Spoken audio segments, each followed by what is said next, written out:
चलिए, तो आज हम पढ़ेंगे धातु एवं अधातु के बारे में, मेटल एंड नॉन मेटल। ठीक है, बहुत महत्वपूर्ण चैप्टर है, इससे 5 नंबर का क्वेश्चन बनता है। ठीक है ना, 5 नंबर का, 2 नंबर का तो कुछ ज्यादा ही बन जाता है और 5 नंबर का भी इससे प्रश्न बनता है। अम्ल क्षारक लवण में हमने चैप्टर 2 जो पढ़ा, ठीक है, अम्ल क्षारक और लवण, इससे 2 नंबर का प्रश्न बनते हैं और ऑब्जेक्टिव ज्यादा बनते हैं। ठीक है, 5 नंबर का प्रश्न इसमें बहुत कम बनता है। चैप्टर 1 में फिर 5 नंबर का प्रश्न बन जाता है। तो ये धातु और अधातु चैप्टर जो है इसमें 5 नंबर का क्वेश्चन बन जाता है। जैसे इस बार करें 2025 में जो परीक्षा हुआ, ठीक है, इसमें पूछ दिया था 5 नंबर में, धातु एवं अधातु के भौतिक गुण एवं रासायनिक गुण में अंतर स्पष्ट करें, अंतर लिखें। तो हम अभी आगे धीरे धीरे पढ़ते जाएंगे, सारा चीज पढ़ लेंगे। क्या है धातु का भौतिक गुण, रासायनिक गुण, धातु क्या है, अधातु क्या है, उपधातु क्या है, सारे चीजों के बारे में हम पढ़ लेंगे। ठीक है, अभी फिलहाल हम देखते हैं तत्व। क्या देख रहे हैं? तत्व। अभी प्रेजेंट में तत्व का खोज जो है 118 तत्व का खोज हो चुका है। कितना तत्व का? 118 तत्व में। देखिए, सबसे पहले एक पीरियोडिक टेबल जो आपने देखा है ना, वो मोसले साहब का है। किसका है? मोसले साहब का। और उससे पहले भी 3 वैज्ञानिक आए जो जिसमें वो चैप्टर में देखेंगे ये सारा डिस्क्रिप्शन तत्वों के आवर्त वर्गीकरण में। ठीक है, फिलहाल वो हम बात कर रहे हैं धातु और अधातु पे। तो पीरियोडिक टेबल में जो है उसमें 118 तत्व है। कितना तत्व है? 118 तत्व। वो मोसले साहब जो दिए ये करेंट में अपडेटेड जो अभी तक चलता आ रहा है, उसको उससे पहले जो 3 वैज्ञानिक दिए थे वो गलत होता जा रहा था। ठीक है, किसी न किसी कारणवश से गलत हो जा रहा था। क्यों गलत हो जा रहा था हम देखेंगे उस चैप्टर में। तो फिलहाल 118 तत्व है और 118 तत्व में ही, ठीक है, 118 तत्व में ही उसमें से कुछ धातु बना, कुछ अधातु, कुछ उपधातु। अब क्या क्या है उसमें धातु, कौन सा है उपधातु, कौन है अधातु, सारा चीज को हम पीरियोडिक टेबल के अनुसार देखेंगे। फिलहाल हम उसमें जो 118 तत्व है उन तत्व के बारे में देख लेते हैं। तत्व क्या है आखिर? तत्व कौन इसका नाम सबसे पहले लिया था, किसने इसके बारे में सारा चीज बताया था, इन सारे चीजों के बारे में हम देख लेते हैं। तत्व, एलिमेंट, क्या बोलते हैं इंग्लिश में तत्व को? एलिमेंट। तत्व के बारे में सर्वप्रथम जो है इंग्लैंड के वैज्ञानिक रॉबर्ट बॉयल, क्या नाम था? रॉबर्ट बॉयल ने तत्व के बारे में सर्वप्रथम सबसे पहले 1661 ईस्वी में रॉबर्ट बॉयल, वैज्ञानिक नाम था वैज्ञानिक का रॉबर्ट बॉयल। कहाँ का रहने वाला था? इंग्लैंड का। इंग्लैंड समझ रहे हैं ना? ब्रिटेन, उसी कहते हैं इंग्लैंड। इंग्लैंड के वैज्ञानिक, अंग्रेज जिसको बोलते हैं ना, अंग्रेज वगैरह कहाँ के थे? इंग्लैंड के थे। तो वही जो इंग्लैंड के वैज्ञानिक थे रॉबर्ट बॉयल, ये एक अंग्रेज वैज्ञानिक था। वो 1661 ईस्वी में तत्व शब्द का सर्वप्रथम उपयोग किया। ये सिर्फ तत्व शब्द का उपयोग किया। क्या किया? उपयोग किया। रॉबर्ट बॉयल ने उपयोग किया, लेकिन तत्व के बारे में सारा बात किसने बताया? फ्रांसीसी वैज्ञानिक एंटोनी लेवोजियर ने। क्या था नाम? एंटोनी लेवोजियर ने। हाँ, तत्व के बारे में तत्व शब्द का प्रयोग किसने किया सबसे पहले? रॉबर्ट बॉयल ने। रॉबर्ट बॉयल ने तत्व शब्द का प्रयोग कर दिया। जैसे मान के चलिए कि हम नया चीज खोजे, ठीक है, नया चीज खोजे। अब मान चलिए कि हमको नया चीज मिल गया, कोई चीज मिल गया, मान चलिए हम क्या उदाहरण ले, मान चलिए कि ये मोबाइल है। ये क्या है? मोबाइल है। इस चीज का नाम जो है, इस कंपोनेंट का नाम, इस इलेक्ट्रॉनिक गैजेट का नाम हम रख दिए पहले मोबाइल। क्या रख दिए? मोबाइल। ये पहले नाम हम रख दिए मोबाइल, और इस मोबाइल के बारे में कुछ बताए नहीं, सिर्फ हम इसके बारे में एक शब्द प्रयोग में ला दिए कि ये क्या है? मोबाइल है। ठीक है, फिर आगे चल के कोई आएगा, आगे चल के कोई आएगा ऐसा जो इसके बारे में सारा चीज, बैटरी क्या है, इसमें कौन सा प्रोसेसर लगा हुआ है, कौन सा रैम लगा हुआ है, इसमें क्या क्या फंक्शन है, इन सारे चीजों के बारे में कोई आके बता देता है। तो पहले जो नाम रखा, जो हम पहले हम रखे नाम, क्या रखे? मोबाइल। पहले क्या बोले? मोबाइल। फोन नाम रखे, मोबाइल नाम रखे इसका पहले। तो हम सिर्फ क्या कर दिए? नाम रख दिए, उपयोग किए इस नाम का। ठीक है, लेकिन बाद में वैज्ञानिक कोई आया जो इस मोबाइल के बारे में सारा चीज के बारे में क्या किया? बताया। तो उसी प्रकार से जो है इंग्लैंड के वैज्ञानिक जो रॉबर्ट बॉयल थे, वो 1661 ईस्वी में सिर्फ तत्व शब्द का क्या किया, सर्वप्रथम उपयोग किया। क्या किया? उपयोग किया। जैसे हम मोबाइल बोले, लेकिन उस तत्व के बारे में, सारा चीज के बारे में, तत्व क्या है, कैसे है, नहीं है, उन सारे चीजों के बारे में फ्रांसीसी वैज्ञानिक, कहाँ के थे? फ्रांस के थे। कौन सा देश का? फ्रांस का। फ्रांस एक देश है, वहीं का वैज्ञानिक था एंटोनी लेवोजियर। एंटोनी लेवोजियर, इसका नाम जो है एंटोनी लेवोजियर का 9th क्लास में भी आया था ना, बताए थे। ठीक है, तो ये फ्रांसीसी वैज्ञानिक एंटोनी लेवोजियर ने तत्व की परिभाषा इस प्रकार दी है। ये तत्व के बारे में बताया। रॉबर्ट बॉयल ने सिर्फ नाम लिया, लेकिन बताया कौन तत्व के बारे में? एंटोनी लेवोजियर ने। आखिर तत्व है क्या? ठीक है, देखिए एंटोनी लेवोजियर साहब ने क्या बोले। ये बोले, इसका कहना यह था कि तत्व पदार्थ का वह शुद्ध रूप है। तत्व पदार्थ का वह शुद्ध रूप। दुनिया में हर एक चीज मैंने बताया है क्या है? पदार्थ है। क्या है? पदार्थ है। हर एक चीज पदार्थ है। अब उसी में पदार्थ में हम डिवाइड करते गए कि ये है, ये फलना, ये है फचिलना, ये है, ये ठोस पदार्थ है, ये द्रव पदार्थ है, ये गैस पदार्थ है। ठीक है, ये प्लाज्मा पदार्थ है, ये बोस आइंस्टीन कंडेंसेट है। ये 5 प्रकार का पदार्थ बेसिकली बताया जा रहा है अब। ठीक ना, लेकिन ठोस, द्रव, गैस, मुख्य रूप से इन 3 चीजों के बारे में जाना जाता है कि ठोस पदार्थ होता है, गैस पदार्थ होता है और द्रव पदार्थ होता है। तो ये 3 चीजों के बारे में, तो ये इसी प्रकार से तत्व पदार्थ का, तत्व क्या है? सारा तत्व जितना 118 वो क्या है? पदार्थ ही है। दुनिया का मैंने हर एक, सोडियम क्या है? पदार्थ है।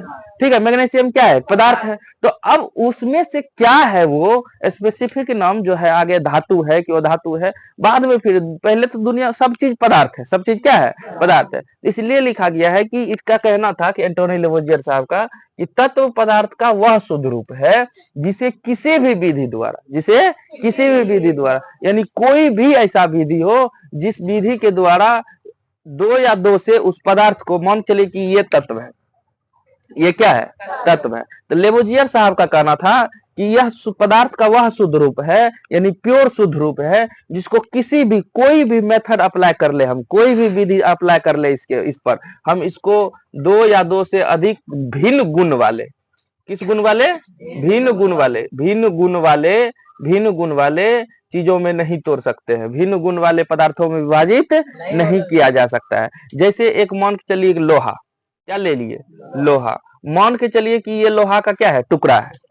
लोहा का क्या है? ये टुकड़ा है। तो एंटोनी लेवोजियर साहब का कहना था, इसको जब हम तोड़ दें, इसको जब हम तोड़ दें, इसको 2 भिन्न गुण वाले, यानी तोड़ेंगे अभी तो लोहा ही बनेगा, तोड़ेंगे अभी तो अगर इसको हम ब्रेक कर दें, यानी तोड़ दें इसको, अगर किसी भी तरह से भी, किसी भी विधि से, चाहे आपको जैसे तोड़ना हो, हथौड़ा से तोड़ना है कि किसी लैब में जाके तोड़ना है, किसी रासायनिक विधि द्वारा, किसी भी चीज के बारे में अगर किसी भी मेथड से तोड़ना है, तो ये तोड़ के जो है ना 2 भिन्न गुण वाला पदार्थ नहीं बना सकते हैं।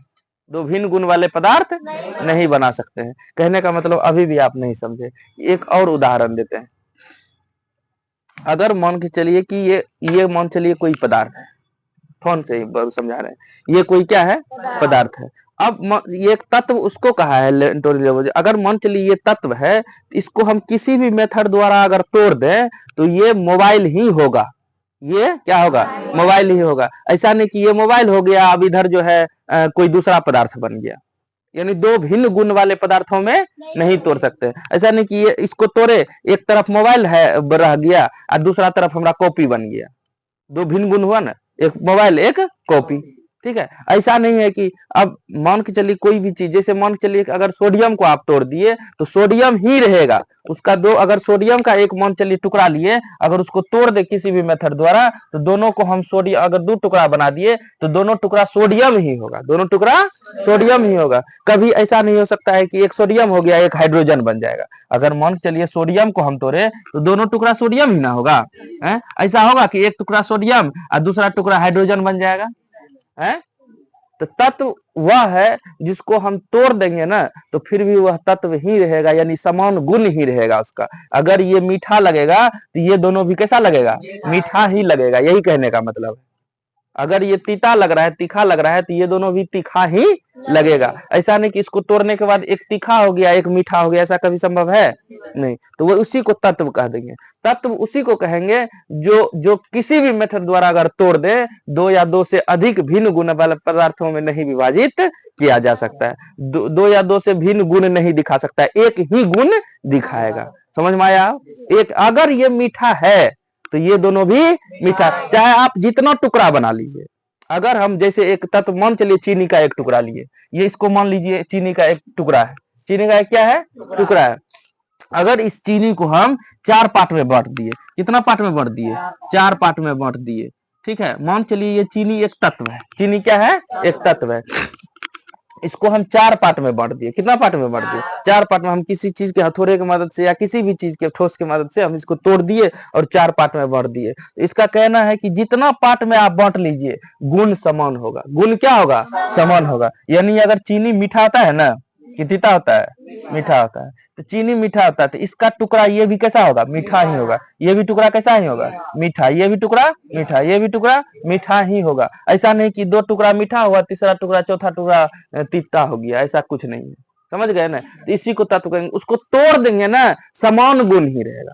अगर तत्व को तोड़ भी देंगे तो समान गुण ही रहेगा, उसका गुण बदल नहीं सकता है। उसी बात को लिखे है कि तत्व पदार्थ का वह शुद्ध रूप है जिसे किसी भी विधि द्वारा अगर हम तोड़ दे 2 या 2 से अधिक भिन्न गुण वाले पदार्थों में नहीं विभाजित किया जा सकता है। भिन्न गुण नहीं बना सकते हैं, समझे ना? अलग भिन्न मतलब अलग अलग, भिन्न भिन्न मतलब अलग अलग, यानी कि भिन्न गुण यानी अलग गुण में हम परिवर्तित नहीं कर सकते। कितनों तोड़ दे एक ही गुण रहेगा, एक ही गुण रहेगा। अगर इस खच्चर मान चलिए खच्चर है, ये खच्चर है एकदम पूरा बदमाश है, तो इसका जो टुकड़ा अगर तोड़ दे तो ये सब भी कैसा होगा बदमाश ही होगा। ठीक है, ये सब भी क्या होगा बदमाश। ऐसा नहीं कि इसको अगर तोड़ दे तो इसको अगर तो मान चलिए ये टुकड़ा बदमाश है, इसको जब हम तोड़ के 2-3 टुकड़ा बना दिए, ऐसा नहीं कि 2 बदमाश होगा एक शरीफ निकल जाएगा, ऐसा नहीं होगा, सब बदमाश ही होगा। यानी इसी यही कहना था। तत्व को हम अगर कितनों तोड़ दें तो गुण नहीं बदलेगा, ठीक है, गुण समान ही रहेगा। उसी को हम क्या कह देंगे तत्व कह देंगे। उसी को क्या कह देंगे तत्व कह देंगे। वर्तमान में कितना तत्व ज्ञात है 118 तत्व। कितना तत्व 118 तत्व। याद रहेगा कितने तत्वों की कुल संख्या कितना 118। फिर से बोलिए तत्वों की कुल संख्या 118। प्राकृतिक रूप से 94 यानी 94 तत्व है। कितना तत्व है 94 तत्व है। प्राकृतिक रूप से जो है, प्राकृतिक मतलब समझ रहे हैं नेचुरल, प्राकृतिक रूप से नहीं बुझ रहे हैं। यानी कि खनन किए या तो नॉर्मल हमारे धरती पे ऐसे रखा हुआ रहता है, नॉर्मल किसी यानी जगह पे रखा हुआ रहेगा, या तो खनन करेंगे तो उसके अंदर रखा हुआ रहेगा। जमीन के अंदर रहता है ना बहुत सारा, तो कार्बन वगैरह देखिए जमीन के अंदर है ना, कोयला वगैरह है कि नहीं, हीरा वगैरह अंदर रहता है जमीन के, उसको आप बनाते हैं नहीं ना बनाते हैं, ऑटोमेटिक बनता है। लाखों करोड़ों अरबों साल बाद ऑटोमेटिक कोई मान चलिए बड़ा जानवर या पेड़ पौधे सब दब गए जमीन के अंदर तो वो कोयला का निर्माण कर लेगा। ठीक है, कोयला ही बहुत दिन पुराना, बहुत पुराना, उसी में कोयला का ही अप्रूप, ये कार्बन का ही अप्रूप है हीरा। उसी में कोयले के खदान में हीरा मिलता है ना, उसी में हीरा बन गया। तो उसको हम आप नहीं बनाते हैं। यानी कि प्राकृतिक तत्व जो है कितना है 94 है। जो लेकिन कृत्रिम तत्व जिसको मानव ने बनाया, हम अपने से बनाए विधि द्वारा, क्या किए विधि द्वारा मानव ने बनाया कृत्रिम तत्व। कितना तत्व है 24 तत्व। यानी एक, अब दोनों को जोड़िए देखिए कितना होता है 4 4 8 9 2 11, 118 तत्व बना। तो 24 तत्व को मानव ने बनाया है। कौन बनाया है मानव ने। ये कहीं मिला नहीं है, इसको अपने से बनाया गया, लैब में बनाया गया वैज्ञानिक के द्वारा। और 94 यानी 94 तत्व जो है प्राकृतिक रूप से मिला, खोज के खनन करके, ठीक है, मिट्टी के अंदर प्राकृतिक रूप से, यानी कि हमारे वातावरण में ये 94 तत्व है। और 24 तत्व को क्या किया गया लैब में तैयार किया गया। क्या समझ में आया इतना बात कि नहीं आया? कितने तत्व ऐसे हैं, हम आपसे पूछ रहे कितने तत्व ऐसे हैं जो प्राकृतिक रूप से पाए जाते हैं 94। क्या याद रखिएगा 94 तत्व। 94 तत्व ऐसे हैं जो प्राकृतिक रूप से पाया जाता है, बनाया नहीं जाता है, पाया जाता है। आप क्या बोलेगा पाया जाता है। लेकिन कितने ऐसे तत्व हैं जिसको मानव ने बनाया है 24 तत्व है। कितने तत्व? 24 तत्व। तो जिस चीज को, चाहे दुनिया का कोई भी चीज हो, अगर उसको मानव बनाया है तो उसको कृत्रिम कह देंगे। क्या कह देंगे? कृत्रिम कह देंगे। याद रहेगा।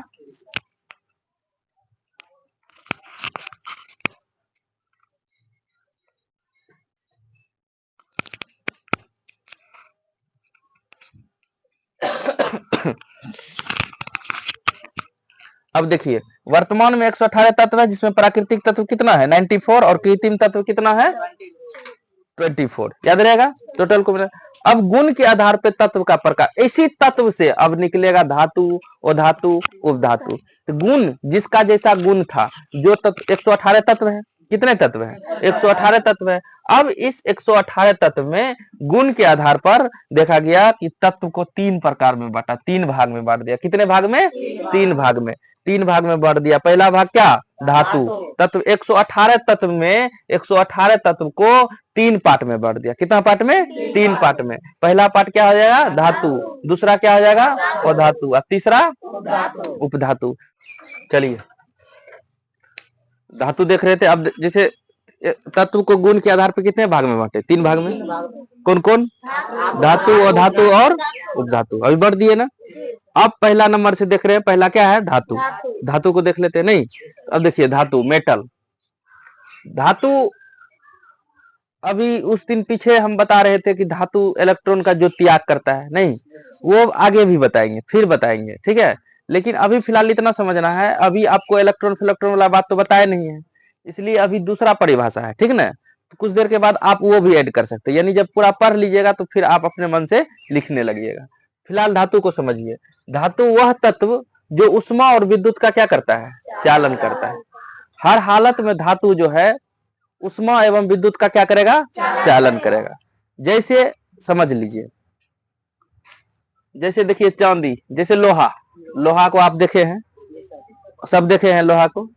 लोहा में अगर इधर तार करंट लगा दे, तार अगर इधर करंट लगा दे, क्या उधर करंट नहीं लगेगा? जाएगा कि नहीं? करंट जाएगा ना। लोहा में बहुत ज्यादा जल्दी जंग लगता है, इसलिए लोहा का तार वगैरह नहीं बनाते हैं, ठीक है। एल्युमिनियम का तार बनाते हैं ना, एल्युमिनियम का। चांदी विद्युत का सबसे अच्छा चालक है, सबसे अच्छा चालक चांदी। लेकिन चांदी का तार क्यों नहीं बनाते हैं?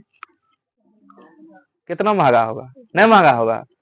इंजीनियरिंग यही कहता है कि आप सबसे बढ़िया बनाइए, दाम भी कम रखिए, जितना कम से कम हो सके चीप एंड बेस्ट प्राइस में आप चीजों को लॉन्च कीजिए, ठीक है। इसलिए चांदी का तार नहीं बनाना। पता चलता चांदी का तार खोल के बेच दे रहा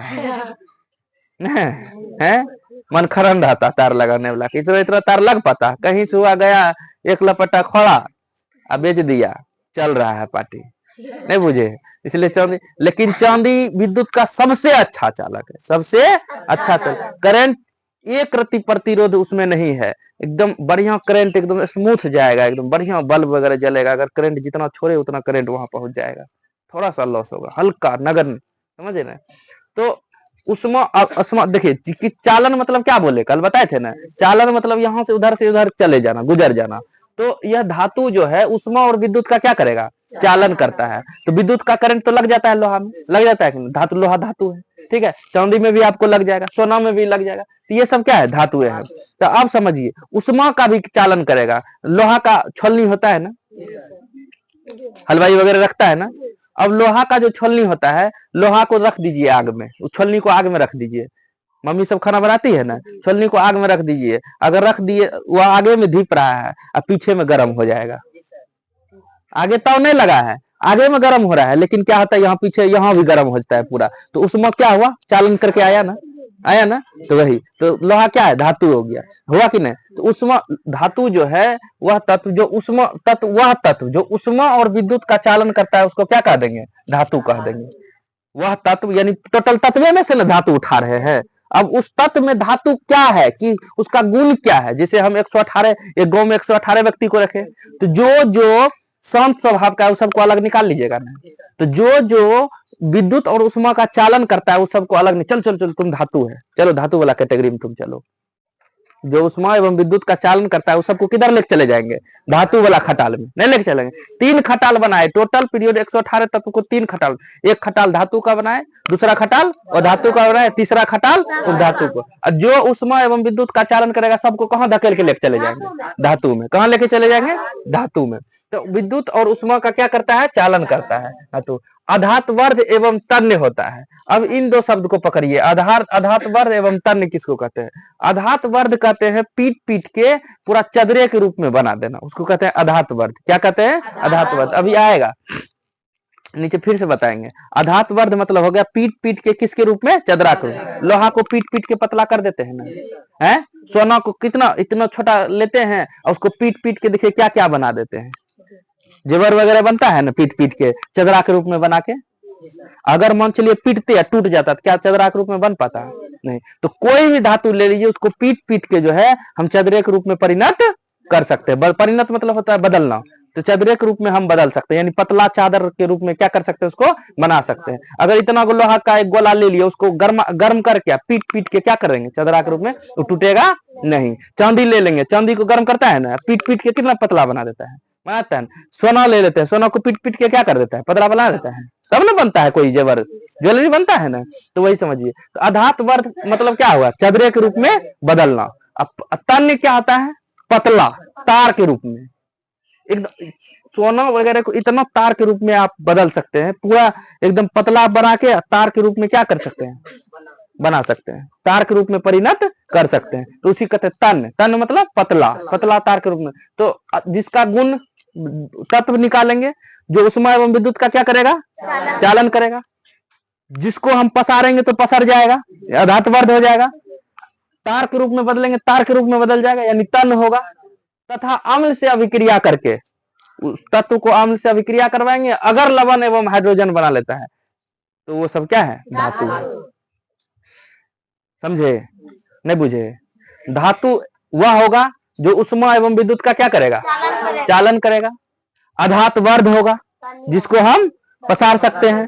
तन्य होगा मतलब तार के रूप में बदल सकते हैं, तन्य होगा। एवं अम्ल से अगर उसको अभिक्रिया करवा देंगे तो लवण एवं हाइड्रोजन बनाता है। इतना चीज को जो पुष्टि कर देगा वो क्या कहलाएगा? धातु कहलाएगा। उस तत्व निकालेंगे, सबको खोजेंगे, उसमें उष्मा देंगे, उष्मा का चालन कर देगा, विद्युत का चालन कर देगा, उसको पसारेंगे तो पसर जाएगा, तार के रूप में बदलेंगे, तार के रूप में बदल जाएगा। अगर उसको अम्ल से अभिक्रिया करवा दिए खट्टे पदार्थ से तो वो लवण और हाइड्रोजन बनाएगा। अगर इतना चीज कर देता है तो तुमको कहेंगे चल चल चल चल तो तुम जीत गया, चलो धातु वाला खटाल में चलो। तुम उठा के किस में ला देंगे? धातु। तो वो क्या है? धातु। अब बताइए, धातु वह है जो उष्मा एवं विद्युत का चालन करता है, अधातवर्ध एवं तन्य होता है, अधातवर्ध एवं तन्य होता है, एवं अम्ल से अभिक्रिया करके लवण और हाइड्रोजन बनाता है। याद हुआ? समझ में आया सबको? ठीक है। जैसे लोहा ले लीजिए, बताइए उसमें उष्मा विद्युत का चालन होगा कि नहीं? अधातवर्ध चदरे के रूप में बदल सकते हैं कि नहीं? आखिर ड्रम वगैरह पसार के ही ना आता है, बनता है, लोहा का ही ना है। नहीं पसरता तो ड्रम बना पाते?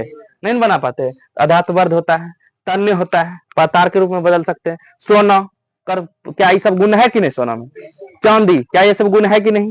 चांदी सबसे अच्छा विद्युत का चालक है कि नहीं? इत्यादि धातुएं हैं। ये सब क्या है? धातुएं हैं। टोटल धातुएं देखिए, धातुओं की कुल संख्या 93 है। कितना है टोटल धातु? 93 यानी 93। कितना है? 93। धातुओं की कुल संख्या 93 है। अब देखिए, इन धातुओं में अधिकांश धातुएं ठोस के रूप में है। किस रूप में है? ठोस के। यानी 93 धातु में, 93 धातु में अधिकांश क्या? लगभग पूरा किस रूप में है? ठोस के रूप में। लेकिन केवल एक ऐसा धातु है जो द्रव के रूप में पाया जाता है। किस रूप में पाया जाता है? बहुत इंपॉर्टेंट क्वेश्चन, बहुत इंपॉर्टेंट तुम्हारे बोर्ड की वजह से VVI कहेगा कौन सा ऐसा धातु है जो द्रव अवस्था में पाया जाता है? क्या नाम लीजिएगा? पारा। क्या नाम लीजिएगा? पारा। कौन सी भैंस का बच्चा? टॉर्च के अंदर रहता है? नहीं। थर्मामीटर देखे हैं और उसके अंदर देखे हैं चमकीला है, वो क्या है? पारा है। थर्मामीटर लेते हैं, पिघल के चल जाता है ना, वही थर्मामीटर ही ऐसा, ये पारा ही ऐसा है जो कमरे के तापमान पर, पारा एक ऐसा धातु है जो किस अवस्था में पाया जाता है? द्रव अवस्था में। बाकी सब किस अवस्था में पाया जाता है? ठोस अवस्था में। इसलिए एक्सेप्शन है ना, अपवाद है, ये अलग है, अलग है ना, इसलिए ये क्वेश्चन पूछ देता है कि कौन सा ऐसा धातु है जो कमरे के तापमान पर द्रव अवस्था में पाया जाता है? क्या बोलिएगा? पारा। क्या बोलिएगा? पारा। याद रहेगा। कितने धातु है टोटल? 93। कितने धातु हैं? 93।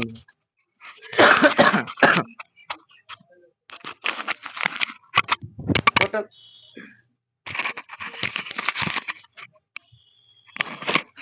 टोटल कितने धातु हैं? 93। कितने धातु द्रव की अवस्था में, कितने धातु द्रव अवस्था में है? एक धातु। कितने धातु? एक धातु। उस धातु का नाम क्या है? पारा। याद रहेगा।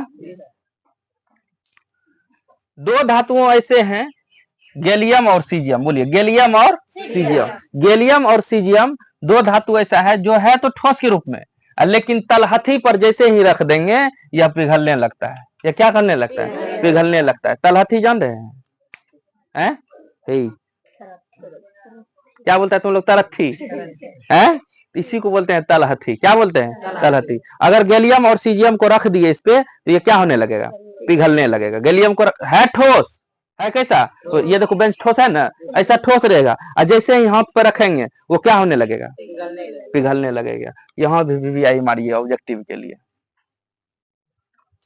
ठीक है। तो गैलियम और सीजियम ठोस धातुएं हैं, लेकिन तलहथी पर जैसे ही रखेंगे यह पिघलने लगता है। हर वक्त द्रव अवस्था में कौन सा धातु रहता है?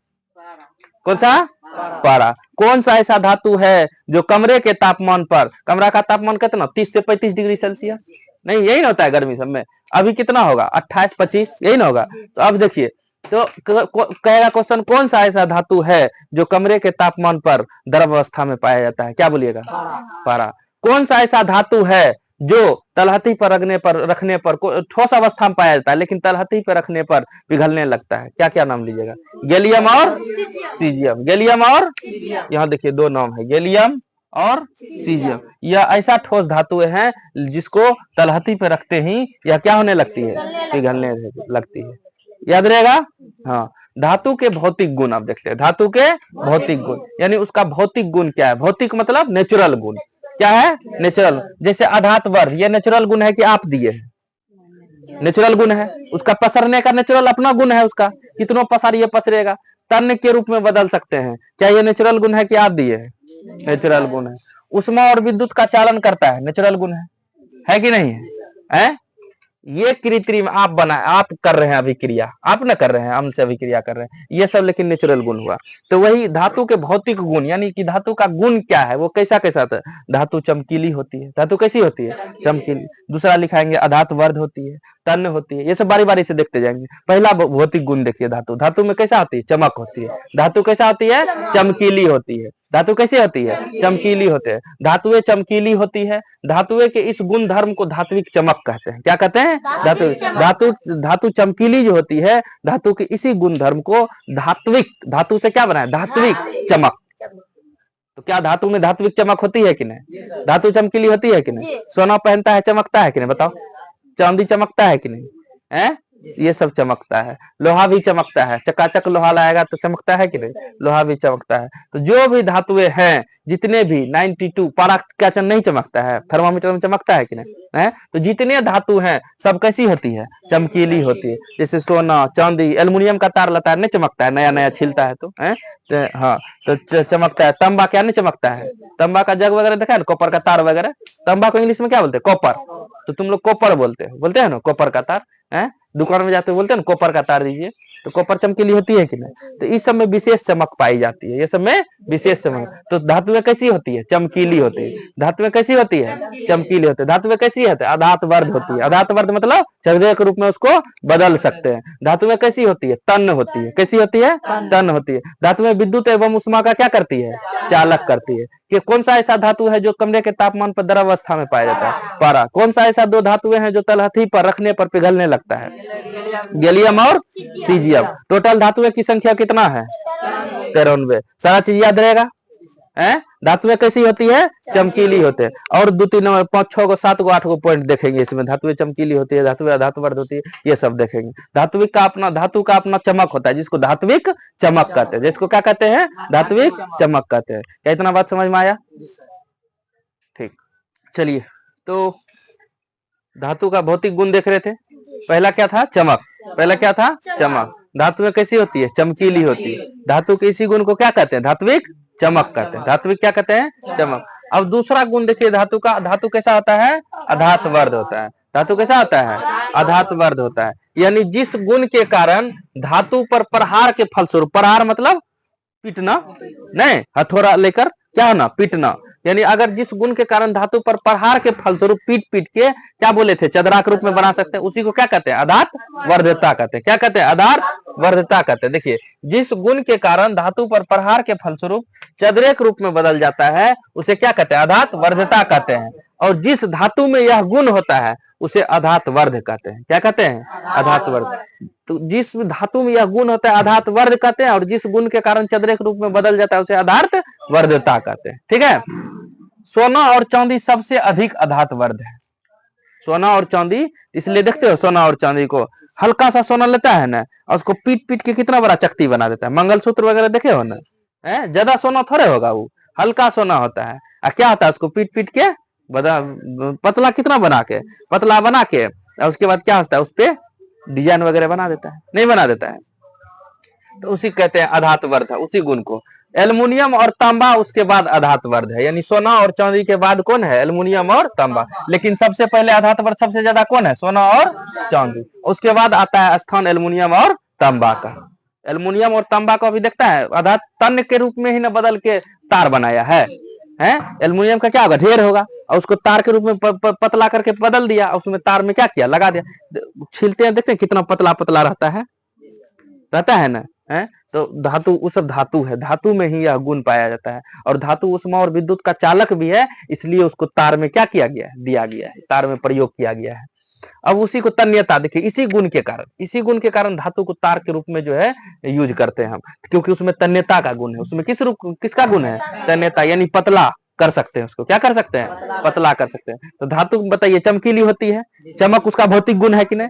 अधात वर्ध बताइए भौतिक गुण है कि नहीं, आप दिए उसमें गुण, अंदर उस ऑटोमेटिक है कि नहीं। प्राकृतिक रूप से अधात वर्ध बदल सकते हैं हम, तन्य के रूप में बदल सकते हैं कि नहीं। देखिए जिस गुण के कारण धातु तार के रूप में परिणत किया जाता है, नहीं उसी को तन्य बोलते हैं, तार के रूप में परिणत किया जाता है उसे तन्यता कहते हैं, या परिणत हो जाता है उसे तन्यता कहते हैं। जिस धातु में यह गुण होता है उसे तन्य धातु कहते हैं। उसे कौन सा धातु कहते हैं, तन्य धातु कहते हैं।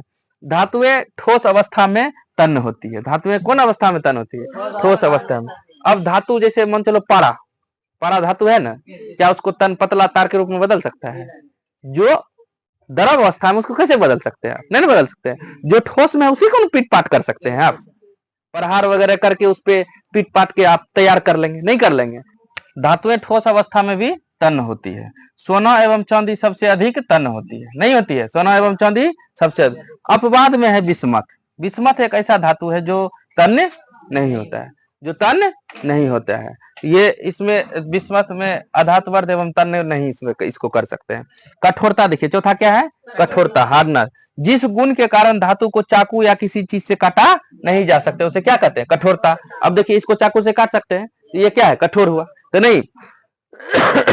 तो जिस गुण के कारण किसी धातु को अगर हम नहीं काट पाएंगे तो उसको क्या कह देंगे, कठोरता कह देंगे। जैसे आप देखिए लोहा को काट सकते हैं चाकू से, चांदी को चाकू से काट सकते हैं, जस्ता को काट सकते हैं, तो इसलिए तो ये सब क्या है, कठोर है। ये सब क्या है, कठोर है। लेकिन कुछ धातुएं ऐसे भी है जिसे चाकू से काटा जा सकता है। जैसे लिथियम को आप चाकू से काट सकते हैं, ठोस अवस्था में, लेकिन इतना मुलायम होता है कि चाकू से काट सकते हैं। सोडियम को आप चाकू से काट सकते हैं, पूरा मुलायम होता है एकदम, चाकू से एकदम काट दीजिएगा। सोडियम को चाकू से काट सकते हैं, पोटेशियम को चाकू से काट सकते हैं। तो कुछ धातुएं हैं जो बहुत कठोर होते हैं, नहीं तो उसको क्या कहते हैं, कठोरता। ये धातु का भौतिक गुण हुआ है कि नहीं। और कुछ धातु ऐसा है जिसको चाकू से हम काट भी सकते हैं, याद रखिएगा। जैसे ये सब ऑब्जेक्टिव पूछता है, लिथियम को काट सकते हैं, सोडियम को काट सकते हैं और पोटेशियम को काट सकते हैं। समझ में आया है? चलिए ठीक है, धन्यवाद। आज यही रखते हैं।